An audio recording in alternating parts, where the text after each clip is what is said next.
পার্টির জন্য মূল অনুপ্রেরণা হলো বিশাল সংখ্যক পিতামাতা যারা আমার সাথে বিভিন্ন সময় কথা বলেছেন। আমার সাথে তাদের কথা হয়েছে এখানে ইউনাইটেড স্টেটে, প্রায় একই ধরনের কথা হয়েছে ইউরোপের বিভিন্ন দেশে, একইভাবে মুসলিম বিশ্বে, আরব বিশ্বে, শ্রীলঙ্কা, মালয়েশিয়ার মতো দেশেও। কথোপকথনের বিষয়বস্তু সামান্য এদিক সেদিক, কিন্তু মূল বিষয় ছিল একটি। তাই আমি আজকের খুতবায় এই সুযোগটিকে গ্রহণ করতে চাই, যাতে আমার নিজেকে স্মরণ করিয়ে দিতে পারি, আমার নিজেকে স্মরণ করিয়ে দেওয়ার জন্য এবং এখানে যারা মাতা পিতা আছেন তাদেরকেও স্মরণ করিয়ে দেওয়ার জন্য। এগুলো সহজ বাস্তবতা নয়, বরং স্পষ্ট বাস্তবতা। আজকের খুতবা দুই ধরনের শ্রোতাদের জন্য নিবেদিত। এটা একদিকে মা বাবাদের জন্য এবং অন্যদিকে তাদের সন্তানদের জন্য। তো আপনারা যারা মাতা পিতা হিসেবে শুনছেন, আপনারা একই সাথে সন্তান হিসেবেও শুনবেন। আল্লাহ আজ্জা জাল্লা কোরআনের অনেক জায়গাতে মাতা পিতার সাথে সন্তানের সম্পর্ককে দৃষ্টান্ত দানের মাধ্যমে বর্ণনা করেছেন। তো প্যারেন্টিংয়ের থিওরি না দিয়ে আল্লাহ পিতামাতা ও সন্তানদের নিয়ে অনেক অনেক কেস স্টাডি উপস্থাপন করেছেন। তো আপনাদের সামনে রয়েছে চমৎকার কিছু দৃষ্টান্ত। উদাহরণস্বরূপ ইব্রাহিম আলাইহিস সালামের দৃষ্টান্ত, যার বাবা আজর মূর্তি তৈরি করত, আর সে ছিল ওই এলাকার অনেক মূর্তি পূজার যোগানদাতা। আর তারই ছেলে বেড়ে উঠলেন তাওহীদ এবং আল্লাহর প্রতি ঈমানের ধারণার একজন মহান নেতা হিসেবে, যার সাথে সকল একত্ববাদী ধর্ম কোনো না কোনোভাবে নিজেদেরকে সম্পর্কিত মনে করে। প্রকৃতপক্ষে পুরো ইসলাম ধর্মকেই বলা হয় মিল্লাত আবিকুম ইব্রাহিম, তোমাদের পিতা ইব্রাহিমের ধর্ম। তো একদিকে রয়েছে বেশ এলোমেলো ধরনের এক পিতা, অন্যদিকে রয়েছে চমৎকার এক সন্তান। আর এটা এমন না যে পুত্রটি চমৎকার পরিবেশ পেয়েছিল, সহায়ক পরিবেশ যেখানে তার ঈমানের পরিচর্যা হচ্ছিল, বরং এটা ছিল দূষিত একটা পরিবেশ। তার চারপাশে সবাই মূর্তি পূজা করত, তার মতো করে এভাবে কেউ চিন্তা করতো না। প্রকৃতপক্ষে তিনি ছিলেন তার অবস্থানে একা, আর তাকে এক প্রকার বিদ্রোহী হিসেবে বিবেচনা করা হতো। আপনারা জানেন, যখন তিনি এই মূর্তিগুলোর সমালোচনা করলেন তখন তাকে ঘর থেকেও বের করে দেওয়া হয়েছিল। তো এই উদাহরণ থেকে প্রথমে যে বিষয়টি আমি বলতে চাই তা হলো, আল্লাহ আজ্জা জাল্লার বাণী অনুযায়ী কারো ঈমান, একজন যুবক বা যুবতীর ঈমান সব সময় শুধুমাত্র তাদের পরিবেশের উপর নির্ভর করে গড়ে ওঠে না। অনেক সময় আপনি পরিবেশের দোষ দেন। আমরা তো আমেরিকায় বসবাস করছি, কি আর করব, বাচ্চারা পড়াশোনা করছে পাবলিক স্কুলে, তারা আছে খারাপ পরিবেশের মধ্যে। অবশ্যই তারা পরিবেশের দ্বারা প্রভাবিত হবে, হ্যাঁ এটা সত্য কিছু দিক বিবেচনায়। কিন্তু আল্লাহ এই উদাহরণগুলোর যে দিয়েছেন তার পেছনেও কারণ আছে। এটা হলো ইব্রাহিম আলাইহিস সালামের যাত্রা। তিনি নবী হওয়ার আগে, নবুয়ত এসেছে তারও অনেক পরে। প্রথমত তিনি শুরু করলেন প্রশ্ন করা, এবং তিনি চারপাশে ঘটে যাওয়া ঘটনাগুলোর সমালোচনা করা শুরু করলেন।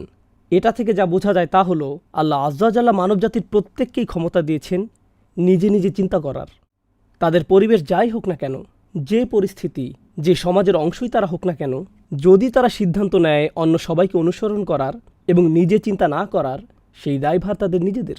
তারা এটা বলতে পারে না, আমি কি করব, আমি তো অন্ধত্বপূর্ণ পরিবেশে ছিলাম। না, আল্লাহ আপনাকে নিজ থেকে দেখার ক্ষমতা দিয়েছেন। কিন্তু এর বিপরীত দিকে ভিন্ন আরও দৃষ্টান্তও রয়েছে। আর আমার দৃষ্টিতে অনন্য একটা উদাহরণ হলো ইয়াকুব আলাইহিস সালামের ঘটনা, যার ছিল দুই গ্রুপের সন্তান, ভালো সন্তান এবং খারাপ সন্তান। পিতা একজনই। যারা অন্য যুক্তি দিতে চায়, আমার মতে এরকম চিন্তা করা মোটেও শোভনীয় নয় যে ইয়াকুব আলাইহিস সালাম একজন আদর্শ পিতা হিসেবে কোনো অংশে কম ছিলেন। তিনি একজন নবী, আর নবীগণ তাদের সততা, ন্যায় বিচার এবং ইহসানের জন্য পরিচিত ছিলেন, বিশেষত তাদের নিজ পরিবারে।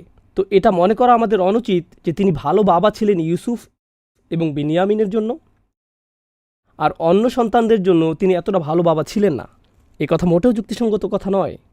তিনি একজন বাবা, আর তিনি তার সর্বোচ্চ চেষ্টা করেছেন সন্তানদেরকে লালন পালন করার জন্য। আর মনোযোগ দিয়ে সূরা ইউসুফ পাঠ করলে দেখবেন, পরবর্তীতেও তিনি আসলে ওই সকল সন্তানদের সুপরামর্শ, সদুপদেশ দিয়েছেন। তো এটা ভাবার কোনো কারণ নেই যে তিনি দ্বিমুখী নীতি অবলম্বন করেছেন।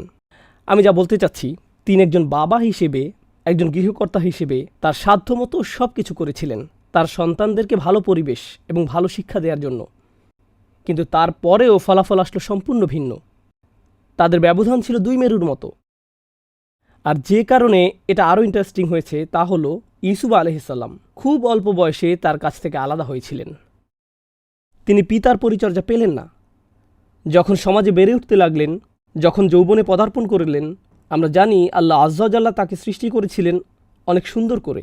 আল্লাহ তাকে দিয়েছিলেন তীক্ষ্ণ বুদ্ধিমত্তা এবং সৎ চরিত্র। কিন্তু তিনি বসবাস করছেন একটি দূষিত সমাজে, একজন রাজনীতিবিদের ঘরে। আর তিনি ছিলেন একজন কম বয়সী দাস, তার উপর কোনো পিতামাতার তত্ত্বাবধান ছিল না। এক হিসেবে তিনি যা ইচ্ছে তাই করতে পারতেন তার নিজের গণ্ডির মধ্যে, আর তার উপরে পরবর্তীতে তার উপর খারাপ কাজের অভিযোগ করা হয়েছিল। তো তিনি ছিলেন একটা খারাপ পরিবেশে, এবং সেখান থেকে তিনি আরও খারাপ পরিবেশে জেলখানার মধ্যে চলে গেলেন। জেলখানায় নিশ্চয়ই চারপাশে সর্বশ্রেষ্ঠ মানুষ পাওয়া যায় না, আর যখন মানুষ এ ধরনের খারাপ পরিবেশে দীর্ঘ সময় থাকে, এটা স্বাভাবিক যে সে বের হয়ে আসবে খারাপ হয়ে। সে চারপাশের অসুস্থ পরিবেশের খারাপ বৈশিষ্ট্য এবং দূষণগুলো নিজের মধ্যে ধারণ করবে। কিন্তু অবশ্যই তার সাথে এমনটি ঘটেনি। তিনি তার চরিত্রের পবিত্রতা রক্ষা করেছিলেন। কিন্তু আপনি যদি এটাকে তার অন্য ভাইদের সাথে তুলনা করেন, যারা আসলে বসবাস করছিল একজন নবীর ঘরে, তারা বাস করছিল সর্বোত্তম স্থানে, কল্পনা করতে পারেন আপনার বাবা একজন নবী। সঠিক পথে চলার জন্য আপনার পক্ষে এর চেয়ে ভালো পিতার তত্ত্বাবধান পাওয়া সম্ভব না।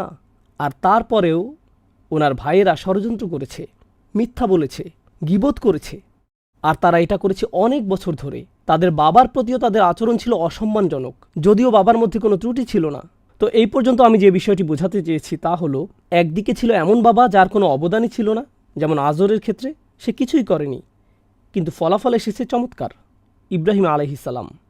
অন্যদিকে রয়েছেন ইয়াকুব আলাইহিসসালাম, যিনি করেছেন সব কিছু, আর ফলাফল কোনোটা এসেছে চমৎকার, যেমন ইউসুফ আলাইহিসসালাম, আবার কোনোটা বিপরীত, যেমন তার অন্য ভাইরা, যারা বহু বছর ধরে ছিল বিদ্রোহী। যখন আপনি সূরা কাহাফের শেষ অংশ পড়বেন, সেখানে আপনি ইন্টারেস্টিং কিছু দৃষ্টান্ত পাবেন। প্রথমত আপনি পাবেন এক তরুণের ঘটনা, যার পেশা ছিল সমুদ্রে গিয়ে মাছ ধরা। কিন্তু সেই তরুণ যে সৎ পথে উপার্জন করত, তার ঘটনার পর, আর এই উভয় ঘটনাই কম বয়সী বাচ্চাদের নিয়ে। আরও দুইটি ঘটনা এসেছে, আর এই উভয় ঘটনাই কম বয়সী বাচ্চাদের নিয়ে। একটি ছোট বালককে হত্যা করা হলো, আর পরবর্তীতে যে কারণ বর্ণনা করা হলো, এই শিশুটি যদি বড় হতো, তার বাবা মায়ের জন্য সে আতঙ্কের বিষয়ে পরিণত হতো। আর এটা ইন্টারেস্টিং যে তার বাবা মা সম্পর্কে যা বলা হয়েছে তা হলো আবাওয়াহু মুমিনাইন কান আবাওয়াহু মুমিনাইনি সালিহাইন। তার বাবা মা উভয়ই ছিল ধার্মিক, ভালো মুসলিম। তো তারা হলেন দুইজন ভালো বাবা মা, যারা সর্বাত্মক চেষ্টা দিয়ে শিশুটিকে লালন পালন করবেন, আর সে তাদের জন্য আতঙ্কের বিষয়ে পরিণত হবে। তো ইয়ানান ও কুফরান, কোরআনের বর্ণনা অনুযায়ী বিদ্রোহী এবং ঈমানহীনতা, সে ইসলাম ত্যাগ করবে, এবং সে হবে চরম বিদ্রোহী তার পিতামাতার বিরুদ্ধে, যদিও তারা তাকে লালন পালন করতে কোনো ভুল করেননি। এর অন্য পাশে কয়েকটি এতিম শিশু, যাদের সম্পর্কে আমরা কিছুই জানি না। মূসা আলাইহিসসালামকে বলা হলো একটি দেয়াল নির্মাণ করতে। তার কোনো ধারণাই ছিল না কেন এটি নির্মাণ করছেন। অবশেষে যখন তাকে কারণ ব্যাখ্যা করা হলো, এর কারণ ছিল তাদের বাবা, যিনি ছিলেন একজন ভালো মানুষ। ওয়াকানা আবুহুমা সালিহা, তাদের বাবা ছিল ভালো মানুষ, যে কয়েকদিন আগে মারা গিয়েছে। এখন এই শিশুগুলো এতিম হয়ে গেল, তারা রাস্তায় লালিত পালিত হচ্ছিল। কিন্তু আল্লাহ আজ্জা জাল্লা চাইলেন ভবিষ্যতে তারা ভালো জীবনযাপন করুক, তিনি তাদের ভবিষ্যৎ নিরাপদ করলেন। আমি যা বোঝাতে চাচ্ছি তা হলো, এই জীবনে আমাদের সন্তানদের বিষয়ে আমাদের মোটেই কোনো কন্ট্রোল নেই। আমাদের দায়িত্ব আছে, কিন্তু কন্ট্রোল নেই। আর আমাদেরকে এই দুইটি জিনিসের পার্থক্য বুঝতে হবে। আমার বাবা মায়ের প্রতি আমার দায়িত্ব আছে, কিন্তু আমি আমার বাবা মাকে কন্ট্রোল করতে পারি না। আমার দায়িত্ব আছে আমার সন্তানদের জন্য একটা নির্দিষ্ট বয়স পর্যন্ত, যতদিন পর্যন্ত না তারা নিজেদের ব্যাপারে আল্লাহর কাছে জবাবদিহি করার বয়সে পৌঁছে। যখন তারা বালিগ হয়ে যায়, যখন আল্লাহর কাছে তারা প্রাপ্তবয়স্ক বিবেচিত হয়, এরপরে তারা যখন আল্লাহর সামনে বিচারের সম্মুখীন হবে, তখন আল্লাহ আপনাকে প্রথমে জিজ্ঞেস করবেন না, তিনি তাদেরকেই সরাসরি জিজ্ঞেস করবেন। কারণ কুল্লুহুম আতিহি ইয়াউমাল কিয়ামাতি ফারদা, প্রত্যেকেই একাকী আল্লাহর সামনে দাঁড়াবে, একা একা, কেউ সাথে যাবে না। আর সন্তান লালন পালন করা অবস্থায় যখন তারা একটা নির্দিষ্ট অবস্থানে পৌঁছে, তাদের জন্য আমাদের ভালোবাসা শেষ হয়ে যায় না, তাদের জন্য আমাদের উদ্বেগ শেষ হয়ে যায় না, তাদের জন্য আমাদের দোয়া শেষ হয়ে যায় না, তারা ভালো জীবনযাপন করুক, আমাদের এই আকাঙ্ক্ষা শেষ হয়ে যায় না। কিন্তু আল্লাহ কি তাদের ভুলের জন্য আপনাকে ধরবেন? না, আপনার সর্বোচ্চ সামর্থ্য অনুযায়ী আপনি চেষ্টা করেছেন উপদেশ দিতে। এটা আল্লাহ রসুল সাল্লাল্লাহু আলাইহি ওয়াসাল্লামও বুঝতে পেরেছিলেন। এই মানুষটির গুণাবলী ছিল সকল দিক থেকে শ্রেষ্ঠ, সর্বশ্রেষ্ঠ স্বামী, সর্বশ্রেষ্ঠ নেতা, সর্বশ্রেষ্ঠ রসুল, সর্বশ্রেষ্ঠ পিতা। তিনি তার কন্যাকে কি বলেছিলেন? ইয়া ফাতিমাতু বিনতু মুহাম্মদ, ও মুহাম্মাদের কন্যা ফাতেমা, ইত্তাকিল্লাহ, আল্লাহকে ভয় করো, আল্লাহর ব্যাপারে সচেতন থাকো। ফা ইন্নী লা আমলিকু মিনাল্লাহি শাইআ, কোনো সন্দেহ নেই আল্লাহর সামনে তোমার জন্য কিছু করার মতো কোনো ক্ষমতা আমার থাকবে না। তোমার নিজেকেই আল্লাহর সামনে দাঁড়াতে হবে। তুমি আমার কন্যা, কিন্তু এটাও তোমার কোনো কাজে আসবে না। এমনকি এটাও যথেষ্ট না, তোমার নিজের বিষয় নিয়ে আল্লাহর সামনে তোমাকেই দাঁড়াতে হবে। এটা একটা গুরুত্বপূর্ণ শিক্ষা যা আমাদেরকে বুঝতে হবে। আমরা শুধুমাত্র আমাদের সন্তানদের পরিবেশ পরিবর্তন করেই আশা করতে পারি না যে তারা পারফেক্ট হয়ে যাবে। আমরা পরবর্তীতে তাদের প্রতি হতাশ হতে পারি না যখন তারা ভুল কোনো সিদ্ধান্ত নেয়, কারণ তাদের অনেকেই ভুল সিদ্ধান্ত নিবে। যেমন আমরা ভুল সিদ্ধান্ত নেই, আমরাও আমাদের পিতামাতাকে হতাশ করি, আমরাও আমাদের সব কাজকে কন্ট্রোল করতে পারি না, আমরাও তাদেরকে ঝামেলায় ফেলেছি। তো আল্লাহ কোরআনে যা করেছেন তা হলো তিনি ঘটনা তুলে ধরেছেন। আর প্রথমে আপনাদেরকে যে উদাহরণগুলো দিলাম তা হলো আমার এবং আপনার মনে রাখার জন্য যে আমাদের সন্তানেরা আমাদের জন্য শুধুমাত্র আমানত। কত ভালোভাবে আমরা তাদের লালন পালন করেছি এইটুকুই। নূহ আলাইহিসসালামকে এটা প্রশ্ন করা হবে না যে কিভাবে তিনি তার ছেলেকে লালন পালন করেছেন। তার ছেলে যতটুকুই বিপদগামী হয়েছিল, তার ছেলে যতটুকুই বিদ্রোহী হয়েছিল, বাবা হিসেবে তিনি তার দায়িত্ব পালন করেছেন, তার সামর্থ্য মতো তিনি করেছেন। বাকিটা তার ছেলে এবং আল্লাহ আজ্জা ওয়াজাল্লার মধ্যে। কিন্তু এর অর্থ এই না যে আমরা আমাদের সন্তানদের ভালোবাসি না। এ বিষয়ে প্রচুর কথোপকথন হয়েছে, বিশেষত মায়েরা, কখনো কখনো বাবারাও দুঃখ যন্ত্রণা কান্নাসহ আসেন। তারা বলেন কিভাবে তারা সন্তান বড় করেছেন, তারা তাদেরকে কোরআন মুখস্থ করিয়েছেন, তারা তাদেরকে মাদ্রাসায় পাঠিয়েছেন, তারা তাদেরকে ইসলামিক স্কুলে পড়িয়েছেন, এক স্থান থেকে অন্য স্থানে গিয়েছেন, কখনো বেতনের কমতি মেনে নিয়েছেন, কখনো ব্যবসার ক্ষতি শিকার হয়েছেন, শুধুমাত্র সন্তানদেরকে ভালো মুসলিম পরিবেশ দেওয়ার জন্য, যাতে তারা ভালো পরিবেশ পায়। এরপর সব কিছু চমৎকারভাবে চলছিল। বাচ্চাটি সবাইকে সম্মান করত, ভালোবাসত, এত চমৎকার বাচ্চা। তারপর হঠাৎ করেই তারা যেন কি হয়ে গেল। এখন আর সে নামাজ পড়ে না, সে বাবা মার সাথে তর্ক করে, সে রাতে দেরি করে ঘরে ফিরে। আর আপনি যখন তাকে প্রশ্ন করেন, সে সহ্য করতে পারে না। আমি জানি না আমি কি করব, আমার বাচ্চার এই রূপ আমি নিজেই চিনছি না, আমি কোথায় যাব, আমি কি করব। আর বারে বারে বারে বারে এরকম ঘটে চলছে। শত শত হাজার লাখো পরিবারে সন্তানেরা নিয়ন্ত্রণের বাইরে গিয়ে বিদ্রোহ করছে। কিন্তু যেমনটি আমি বলেছি, এই খুতবাটি দুই ধরনের শ্রোতার জন্য, বাবা মা এবং তাদের সন্তানেরা। আমি আপনাদের সাথে এই বিষয়টি শেয়ার করতে চেয়েছি। ভালো বাবা মার দ্বারা লালিত সন্তানেরা বিদ্রোহী হয়ে যাচ্ছে, আর তারপর পুরোপুরি অন্য মানুষে পরিণত হয়ে যাচ্ছে। এরকম যে বাবা মার কাছে সন্তানকে মনে হচ্ছে অপরিচিত। আমি এমন ঘটনা দেখেছি যখন ছেলে তার মাকে আঘাত করেছে, শারীরিকভাবে আহত করেছে। আমি এমন ঘটনা দেখেছি যখন সন্তান বাবা মাকে হুমকি দিয়েছে, অভিশাপ দিয়েছে, বাবা মার কাছ থেকে চুরি করেছে, এ জাতীয় সব কিছু। কিভাবে এরকম হলো? কেউ এরকম বলে, আমি তোমাদেরকে কল করি না, কারণ আমি ইসলামে বিশ্বাস করি না, আমি নামাজ পড়ি না, আমি আর ধর্মে বিশ্বাস করি না। আর ওই সকল বাবা মায়েরা মারাত্মকভাবে ভেঙে পড়েন। একজন দুজন না, হাজার হাজার। আল্লাহ কিভাবে এই চিত্রটা তুলে ধরেছেন? অল্প কয়েকটি শব্দে। আল্লাহ আজ্জা ওয়াজাল্লাহ বলেন, আল্লাযী ক্বালা লিওয়ালিদাইহি, যে তার পিতামাতাকে বলে, উফফিল্লাকুমা, আমি তোমাদের উভয়কে যথেষ্ট সহ্য করেছি। উফফিল্লাকুমা এর অনুবাদ আমি এরকম বলবো না, তোমাদের জন্য ধ্বংস। এটা সেই সন্তানের ক্ষেত্রে যে উপদেশ শুনে যাচ্ছে, মা তাকে বলেই যাচ্ছেন, সল্লু সল্লু সল্লু, নামাজ পড়ো নামাজ পড়ো নামাজ পড়ো, এটা করো না সেটা করো না, নামাজ পড়ো, তাড়াতাড়ি বাড়ি ফিরবে। আর সে বিরক্ত হয়ে গেছে, সে আর শুনতে চায় না। তাই সে বলল, এনাফ, চুপ করো এখনই। উফফিল্লাকুমা, তোমরা দুজনই বিরক্তিকর। আতাইদানানি আন উখরিজা, তোমরা বারবার অঙ্গীকার করছো যে আমি কবর থেকে আবার বের হয়ে আসব।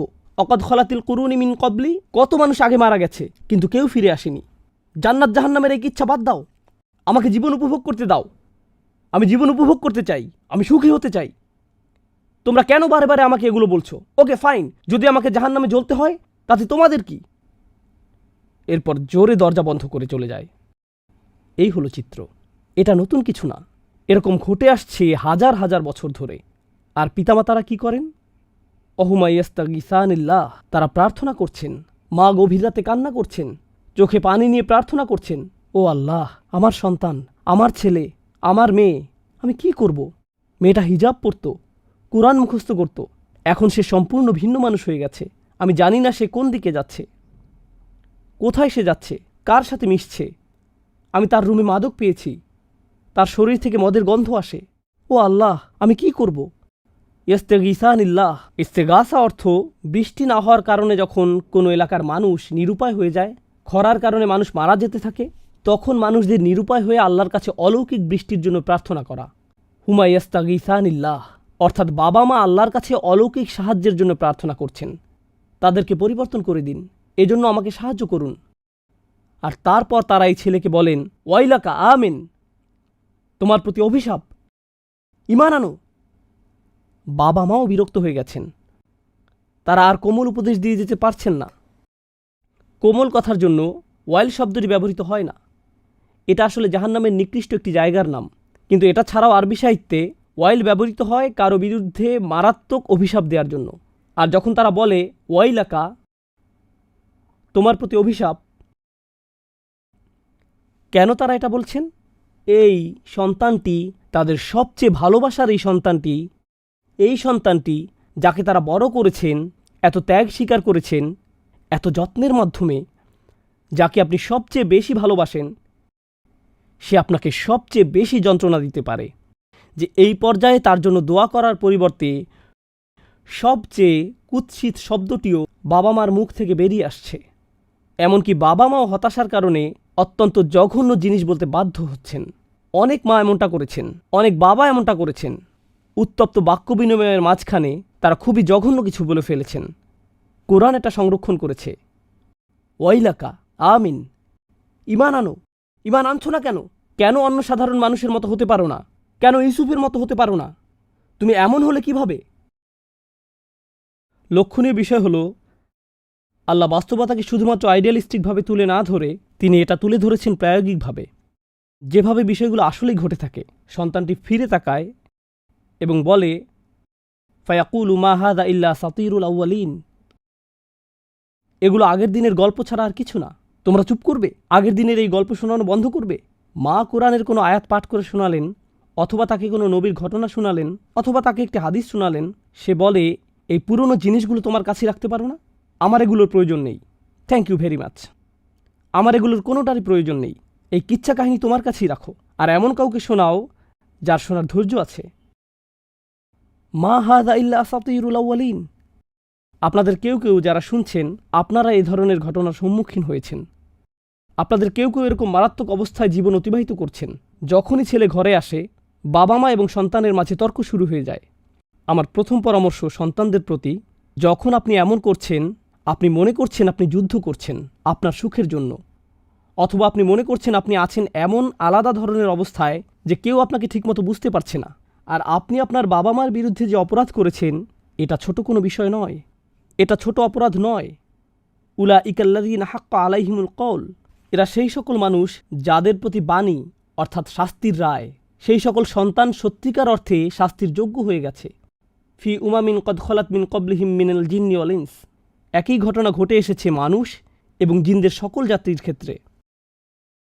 বিদ্রোহ সবসময় ছিল, ইন্নাহুম কানু খাসিরিন, তারা সব সময় ছিল ব্যর্থ। আপনিও জীবনে জিততে পারবেন না। আপনি আপনার বাবা মাকে আঘাত করেছেন, তাদের বিরুদ্ধে বিদ্রোহ করেন, তাদেরকে ছেড়ে চলে যান, আপনি খেয়াল খুশি মতো যা ইচ্ছা করেন এটা ভেবে যে আমি জীবন উপভোগ করছি, আমাকে স্বাধীন থাকতে দাও। আপনি কখনোই সুখের নাগাল পাবেন না। আপনি সব সময় ব্যর্থ হবেন, কারণ যে কষ্ট আপনার বাবা মাকে আপনি দিয়েছেন, আপনার মনে সন্দেহ থাকতেই পারে, আপনার মনে এই প্রশ্ন থাকতেই পারে যে কেন আমরা এই ধর্ম পালন করছি। এতে কোনো সমস্যা নেই, কিন্তু আপনার বাবা মায়ের সাথে যে ব্যবহার আপনি করেছেন তা ছিল নির্দয়। তারা আপনাকে দিয়েছেন ভালোবাসা, আর প্রতিদানে আপনি যন্ত্রণা ছাড়া কিছুই দেননি। ইন্নাহুম কানু খাসিরিন, আপনি হয়তো হুবহু বর্ণিত উদাহরণের মতো না, তো আল্লাহ কি বলেন? ওয়ালিকুল্লি দারাজাতিম মিম্মা আমিলু, আর প্রত্যেকের প্রাপ্য রয়েছে তাদের কাজের অনুপাতে। অন্য কথায়, কোনো মানুষ অনেক বেশি বিদ্রোহী, কেউ কিছুটা বিদ্রোহী। কোনো মানুষ এখন আর নামাজ পড়ে না, কোনো মানুষ কিছু একটা হারাম কাজ করে, বিদ্রোহ করছে। কেউ সম্পূর্ণভাবে ইসলাম ত্যাগ করছে, আর এখন ইসলামকে অভিশাপ দিচ্ছে, কোরআনকে অভিশাপ দিচ্ছে। আপনার গুনাহের মাত্রা অনুযায়ী আল্লাহ আপনার সাথে ব্যবহার করবেন। তো যদিও আল্লাহ একটি চিত্র তুলে ধরেছেন যা হলো সবচেয়ে খারাপ উদাহরণ, এর অর্থ এই নয় যে সবার অবস্থা এই চিত্রের মতো। আল্লাহ নিজের স্বীকৃতি দিয়েছেন আর বলেছেন, ওয়ালিকুল্লি দারাজাতিম মিম্মা আমিলু ওয়ালিউফিয়াহুম আমালাহুম ওহুম লা ইউযলামুন, তাদেরকে পরিপূর্ণভাবে প্রতিদান দেওয়া হবে আর তাদের উপর কোনো জুলুম করা হবে না। এখন আমি মনোযোগ দিচ্ছি বাবা মাদের দিকে, যারা এই ধরনের ভোগান্তির মধ্য দিয়ে যাচ্ছেন। আল্লাহ আজ্জা ওয়া জাল্লা আমাদের সকল বাবা মাকে রক্ষা করুন এইরকম কঠিন সময়ের মুখোমুখি হওয়া থেকে। কিন্তু প্রথমত এটা এমন একটি বাস্তবতা যা নবীরাও এড়িয়ে যেতে পারেননি। নূহ আলাইহিস সালামকে এর সম্মুখীন হতে হয়েছিল, ইয়াকুব আলাইহিস সালামকেও এর সম্মুখীন হতে হয়েছিল, রাইট? ইব্রাহিম আলাইহিস সালামও এটা নিয়ে শঙ্কিত ছিলেন। যদিও তার সন্তানেরা ছিলেন অসাধারণ, তবুও তিনি এই বিষয়ে শঙ্কিত ছিলেন। তিনি এই ব্যাপারে দোয়া করেছিলেন, অজনুবনি ও বানিয়া আন্না আবুদাল আসনাম, আমাকে এবং আমার সন্তানদেরকে মূর্তি পূজা থেকে বিরত রাখুন। এটা ছিল ইব্রাহিম আলাইহিস সালামের দোয়া। তো এটা এমন না যে আমরা কখনোই এই উদ্বেগ থেকে মুক্ত হতে পারবো। কিন্তু আমি আপনাদেরকে একটি জিনিস বলবো, এই আয়াতটির মধ্যে একটা ইশারা আছে। যখন আপনার ছেলের বয়স 18, 19, 20, 25, 28 বা 30 হয়ে যায়, সে তখন প্রাপ্তবয়স্ক। হয়তো সে কম বয়সী, হয়তো খুবই অপরিপক্ক প্রাপ্তবয়স্ক, যে মারাত্মক ভুল করে ফেলতে পারে, কিন্তু তারপরেও সে একজন প্রাপ্তবয়স্ক। যখন সন্তান প্রাপ্তবয়স্ক হয়ে যায় আর তারা জীবনে ভুল করে ফেলে, তখন আপনার ভূমিকা কি হবে? আপনাকে এবং আমাকে মনে রাখতে হবে, রুফি আল কলম, আমলনামার কলম উঠিয়ে ফেলা হয়েছে। আমাদের কাজ ছিল তাদেরকে লালন পালন করা যতদিন না তারা প্রাপ্তবয়স্ক হয়ে যায়। যখন তারা প্রাপ্তবয়স্ক হয়ে যায়, তখন থেকে আল্লাহর সাথে তাদের জবাবদিহিতা সরাসরি। এই বয়সে যত বেশি আপনি তাকে কন্ট্রোল করতে চাইবেন, যত বেশি আপনি তাকে বলবেন কি করতে হবে, যত বেশি আপনি তাকে বলবেন যে তোমার বয়স 18, 20, 25 হয়েছে, নামাজ পড়ো, নামাজ পড়ো, নামাজ পড়ো, তত বেশি সে নামাজ থেকে দূরে সরে যাবে, তত বেশি সে বিরক্ত হবে। যখন তার সাথে আপনার দূরত্ব তৈরি হয়ে যাবে, সে আর আপনার সাথে কোনো কিছু করতে চাইবে না। সে আপনাকে দেখবে মা হিসেবে, যে তাকে ভালোবাসে। কিন্তু যখনই সে দেখবে যে আপনি মুখ খুলছেন, তখন বলবে এই তো, মা আবার নামাজ নিয়ে লেকচার শুরু করবে। মা আমাকে পুরনো আলোচনা শুনিয়ে দিবে, কিভাবে তওবা করতে হবে, অথবা কিভাবে আমার উচিত ওই মেয়েটির সাথে কথা বলা বন্ধ করা। ও গড, আমি আর বাসায় আসবো না, আমি বাইরে যাব, আমি আর সহ্য করতে চাই না। আর মায়েরা হয়তো বলবেন, আমি চেষ্টা করেছি দাওয়াতি কাজ করতে, আপনি কি করতে বলেন? আমার সন্তানকে ভালো কথা বলবো না, তাদেরকে ভালো করার চেষ্টা করব না? আসলে আপনি যেভাবে এটা করছেন, সেটা অবস্থাকে আরও খারাপ করছে। বুঝার চেষ্টা করুন। বিশেষত আপনার সন্তান যখন বড় হয়ে যায়, তখন তার সাথে আপনার দুই ধরনের সম্পর্ক থাকে। একটি হলো আধ্যাত্মিক সম্পর্ক, যার মাধ্যমে আপনি তাকে উপদেশ দেন, নসিহা, পরামর্শ, এটি হলো আধ্যাত্মিক সম্পর্ক। আরেকটি হলো ইমোশনাল সম্পর্ক। একজন মা তো মাই, তিনি তার সন্তানকে ভালোবাসেন। যদি সন্তান পৃথিবীর সবচেয়ে খারাপ মানুষও হয়, তারপরেও তিনি তার সন্তানকে ভালোবাসেন। তার বয়স যদি 45 বছরও হয়, তারপরেও সে তার মায়ের কাছ থেকে ইমোশনাল সাপোর্ট চায়। তখনও সে তার মায়ের কাছে ছুটে যায়, ভালোবাসা এবং যত্ন পাবার আশায়। বাকি সবাই মুখ ফিরিয়ে নিলেও আমার মা কখনোই আমার থেকে মুখ ফিরিয়ে নেবেন না।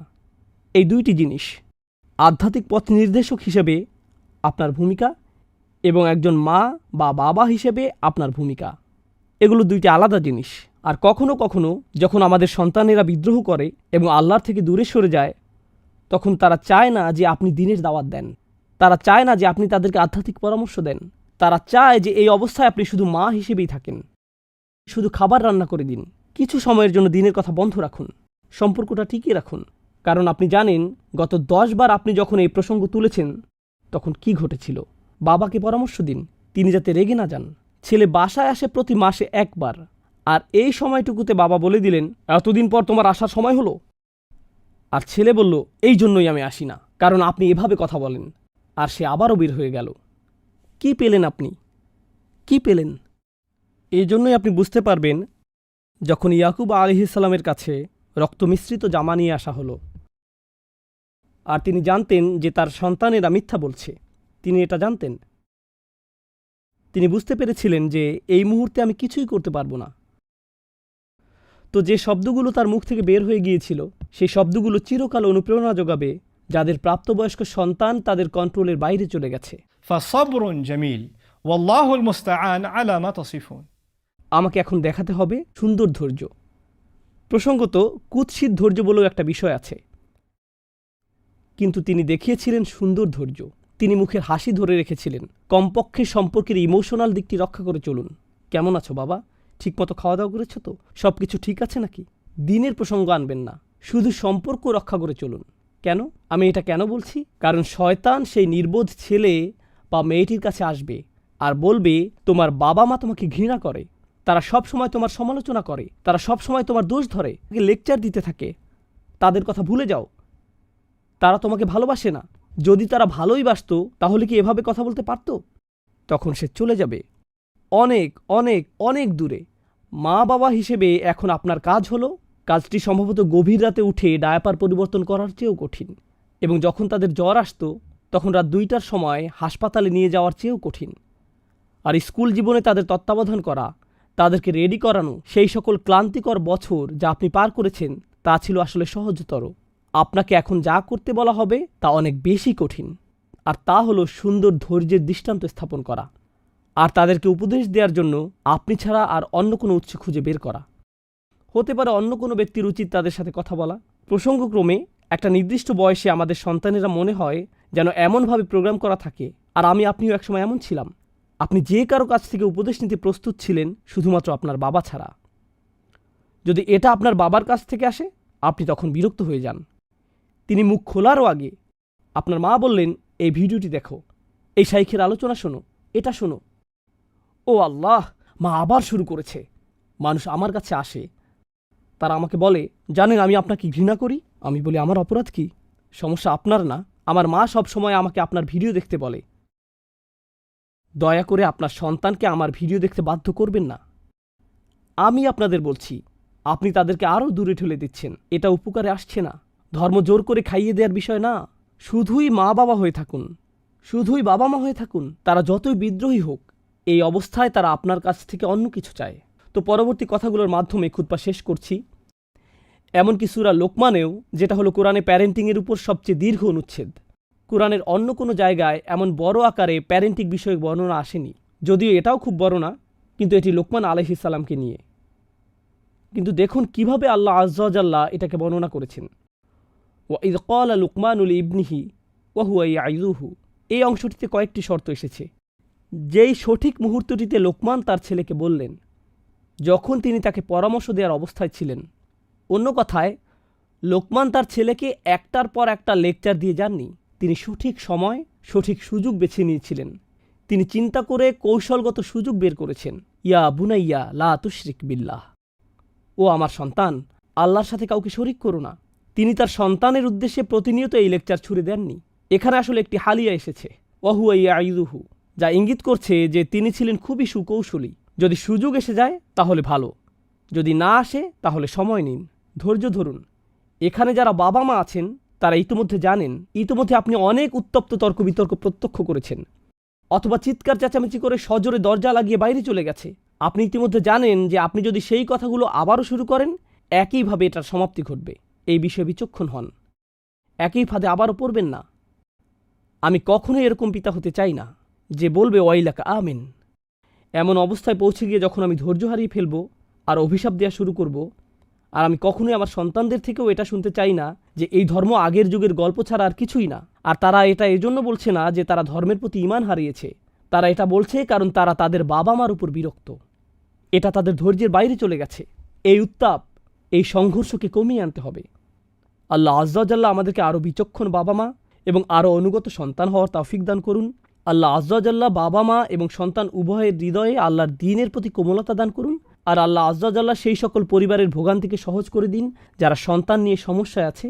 আর আল্লাহ আযজা ওয়া জাল্লা তাদেরকে সেই অনুভূতি এবং হেদায়েত দান করুন যাতে তারা ফিরে আসতে পারে এবং তওবা করতে পারে।